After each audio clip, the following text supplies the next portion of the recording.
This video is for educational purpose. Everything you will listen in this video is taken from the internet or any book or any documentary which is available for public.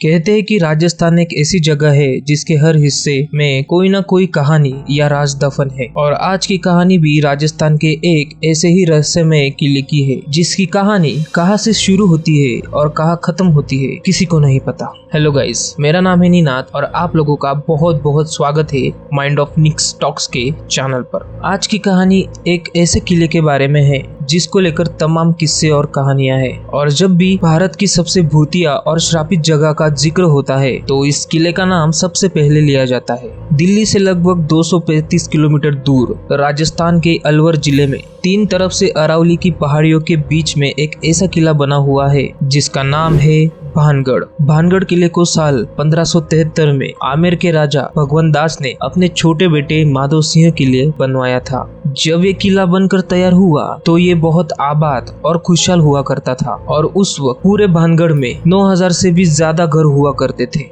मगर अचानक से ऐसा क्या हुआ कि एक हंसता खेलता शहर खंडर में बदल गया और आज लोगों के बीच भानगढ़ के लिए इतना खौफ है कि लोग वहां दिन में भी जाने से कतराते हैं। बकायदा भारतीय पुरातत्व विभाग जो कि इसके लिए देखरेख का काम करती है, उसने एक बोर्ड पर साफ साफ लिखवा रखा है कि सूरज निकलने से पहले और सूरज डूबने के बाद किसी भी इंसान का किले में जाना सख्त मना है। यानी कि आप दिन के उजाले में तो भानगढ़ के किले में जा सकते हैं पर अंधेरा होने से पहले ही आपको वहां से बाहर आना होगा।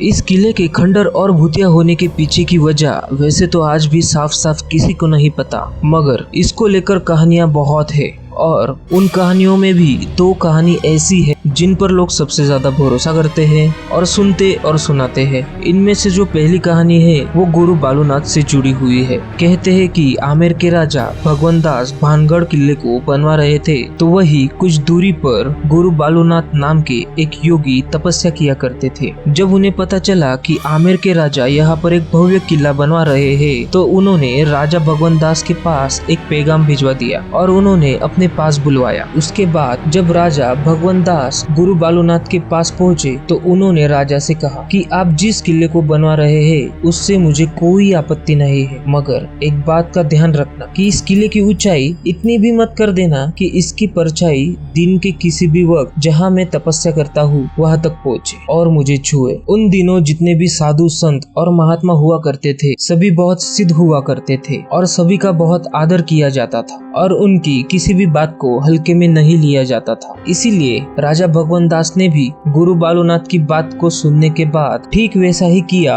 और भानगढ़ किले की किसी भी भाग की ऊंचाई इतनी भी नहीं की कि उसकी परछाई गुरु बालूनाथ तक पहुंच सके। गुरु बालूनाथ की इस बात का ख्याल अगली 2 पीढ़ी तक तो रखा गया, मगर कहते हैं कि जब तीसरी पीढ़ी ने भानगढ़ की गद्दी संभाली तो उन्होंने इस बात को तो सीरियस नहीं लिया और गुरु बालूनाथ की दी हुई चेतावनी को अनसुना कर दिया। इसके बाद उन्होंने भानगढ़ किले को और ऊंचा करवा दिया जिसकी वजह से उस किले की परछाई गुरु बालूनाथ तक पहुंच गई। जब भानगढ़ किले की परछाई ने गुरु बालूनाथ को छुआ तो उन्हें बहुत गुस्सा आया और उसी वक्त उन्होंने भानगढ़ को श्राप दी कि भानगढ़ तबाह हो जाएगा। कहते हैं कि गुरु बालूनाथ के इसी श्राप के बाद भानगढ़ पर मुसीबत टूटी और पूरा भानगढ़ तबाह हो गया। इसके अलावा ये भी कहा जाता है कि 1783 में जो 40सा अकाल आया था जिसमें मरने वालों का आंकड़ा करोड़ों में था, वो अकाल गुरु बालूनाथ के श्राप की वजह से ही आया था जिसने भानगढ़ समेत पूरे उत्तर भारत के करोड़ों लोगों को भूखा मरने पर मजबूर कर दिया था। बाद में ऐसा नहीं है कि किसी और ने वहां बसने की कोशिश नहीं की, बल्कि कई लोगों ने भानगढ़ में बसना चाहा। कई लोगों ने वहां नए मकान बनाने की भी कोशिश की, मगर कहते हैं कि जो भी वहां मकान बनाता है उसकी इज्जत कभी नहीं टिकती और हमेशा गिर जाती है। और लोगों का ये भी मानना है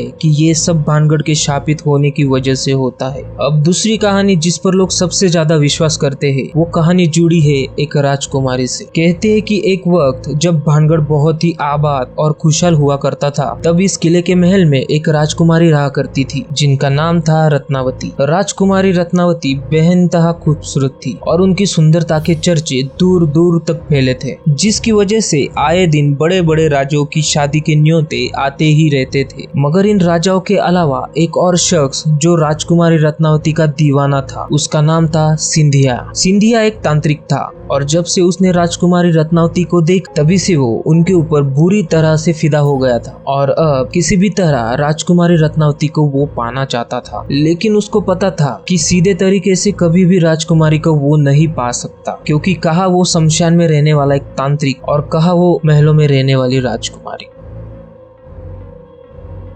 इसलिए उसने राजकुमारी रत्नावती को हासिल करने के लिए दूसरा तरीका ढूंढ निकाला।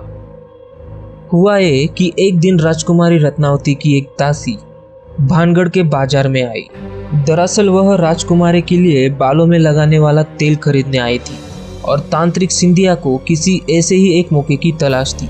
जब वो दासी राजकुमारी के लिए तेल खरीदकर वापस जाने लगी तो तांत्रिक सिंधिया ने उस दासी को किसी बहाने से रोक लिया और क्योंकि वो तंत्र मंत्र की विद्या में माहिर था, इसलिए जो तेल दासी ने राजकुमारी रत्नावती के लिए खरीदा, उसने उस तेल के ऊपर चुपके से काला जादू कर दिया। उसके बाद जब वो दासी तेल लेकर राजकुमारी रत्नावती के पास पहुंची और जब वो तेल उसने राजकुमारी को दिया तो उस तेल को देखने के बाद राजकुमारी को कुछ शक हुआ। कहते हैं कि जो राजकुमारी रत्नावती थी वो बहुत ही सिद्ध थी, इसलिए तेल देखते ही उन्हें पता चल गया कि इस तेल पर किसी ने तंत्र मंत्र का इस्तेमाल किया है। फिर जब राजकुमारी ने अपने दासी से पूछा कि बाजार में तुम्हें कोई मिला था क्या, तो उसने तांत्रिक सिंधिया के बारे में बताया। सिंधिया का नाम सुनते ही राजकुमारी को सारा मांजरा समझ में आ गया और उन्होंने वह तेल की शीशी एक पत्थर पर दे मारी और उस वजह से वह सारा का सारा तेल उस पत्थर पर बिखर गया। दरअसल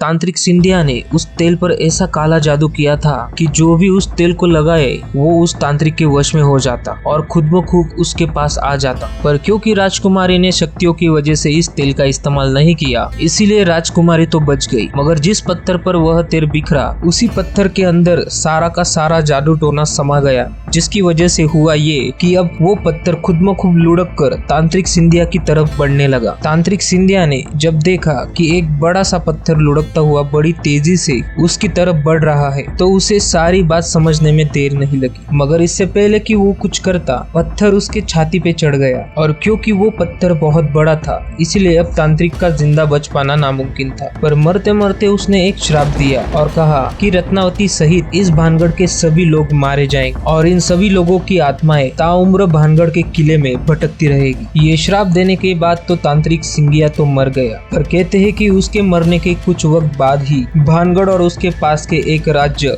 अजबगढ़ के बीच बहुत भयंकर युद्ध हुआ और जिसमें पूरा भानगढ़ तबाह हो जाता है। इस लड़ाई में नजफगढ़ की सेना पूरे भानगढ़ में कत्लेआम मचाती है, जिसमें रानी रत्नावती सहित भानगढ़ के बहुत सारे लोग मारे जाते। हालांकि इतिहास में कभी भी भानगढ़ और अजबगढ़ के बीच हुए युद्ध का कोई जिक्र नहीं, पर सदियों से यही कहानी सुनी और सुनाई जा रही है। कहा जाता है कि इस युद्ध के बाद भानगढ़ किला कभी आबाद नहीं हो पाया और न ही उसके बाद कोई यहाँ बस पाया। वक्त बीतने के साथ साथ भानगढ़ और वीरान होता चला गया और आज भूतों का गढ़ बन चुका है। कहते हैं कि युद्ध में मारे गए सभी लोगों की आत्माएं आज भी भानगढ़ में मौजूद है। भानगढ़ में रोज रात को बाजार सजता है, खंडर हो या इमारतें फिर से खड़ी हो जाती है। आज भी राजा का दरबार लगता है और आज भी अपने फैसले सुनाता है। वहाँ के लोकल निवासियों का कहना है कि उन्हें रात को अंदर से चीखने की आवाज आती है, कभी हंसने की आवाजें आती है तो कभी घुंघरू की बजने की आवाज। वो ये भी बताती है कि भानगढ़ किले के अंदर आज तक जो भी रात में गया वो फिर कभी जिंदा लौट कर नहीं आया और अगर कोई जिंदा वापस आ भी गया तो उसकी दिमागी हालत खराब हो जाती है या फिर किसी दुर्घटना में मौत हो जाती है। इसके अलावा एक और चीज इस किले के बारे में मशहूर है, वो ये कि जब भानगढ़ और अजबगढ़ के बीच में युद्ध हुआ तो उस वक्त बहुत सारा खजाना भानगढ़ के किले में छिपाया गया था कि बाद में जब भी मौका मिले मिले तो उसे बाहर निकाला जा सके। और इसी खजाने को आम लोगों की नजरों से बचाने के लिए यह अफवाह फैलाई गई कि भानगढ़ के किले में आत्माओं का वास है। पर क्योंकि भानगढ़ और अजबगढ़ के बीच हुए युद्ध का कोई इतिहास ही नहीं है, इसीलिए वहाँ किसी खजाने के छिपे होने की बात में भी कितनी सच्चाई है, उस पर भी सवाल खड़े होते हैं। एक कमाल की बात और कि हर किले की शुरुआत से लेकर अंत तक अपना एक इतिहास होता है। भानगढ़ का किला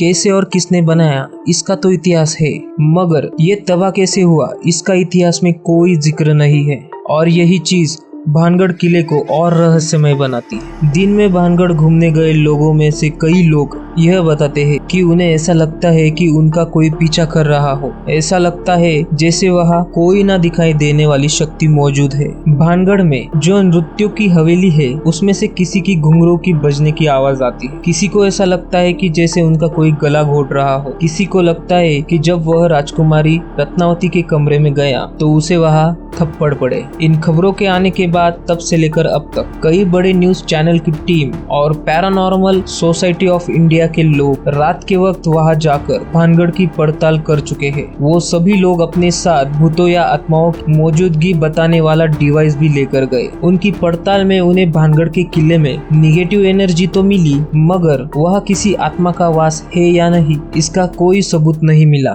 और ना ही उन्हें कोई सजे हुए बाजार दिखे और ना ही कोई राजा का दरबार। उनके हिसाब से लोगों ने भानगढ़ के बारे में जो भी कुछ सुना या पढ़ा, सिर्फ उसी की वजह से लोगों को ऐसा भ्रम होता है कि वहाँ कोई मौजूद है और अलग अलग चीजें महसूस होती है या फिर सुनाई देती है। इसके अलावा भारत सरकार की तरफ से रात के वक्त किले में एंट्री बैन करने की वजह से भी इन भूत प्रेत वाली बातों को हवा मिली। वही दूसरी तरफ लोग आज भी इन किस्से और कहानियों को सच मानते हैं और उनके हिसाब से भानगढ़ के किले में आज भी भूतों और आत्माओं का वास है। कुल मिलाकर आज भी ये किसी को नहीं पता कि आखिरकार 300 साल पहले भानगढ़ में ऐसा क्या हुआ कि वो ऐसा वीरान और खंडर बन गया और पूरी भारत की सबसे डरावनी और भूतिया जगह कहलाने लगा। तो ये थी पूरी कहानी भूतों के गढ़ भानगढ़ की। मुझे उम्मीद है कि मेरी जानकारी आपको बहुत पसंद आई होगी और mind of Nick talks channel को सब्सक्राइब करना ना भूले। मैं आपसे मिलूंगा अगली कहानी में,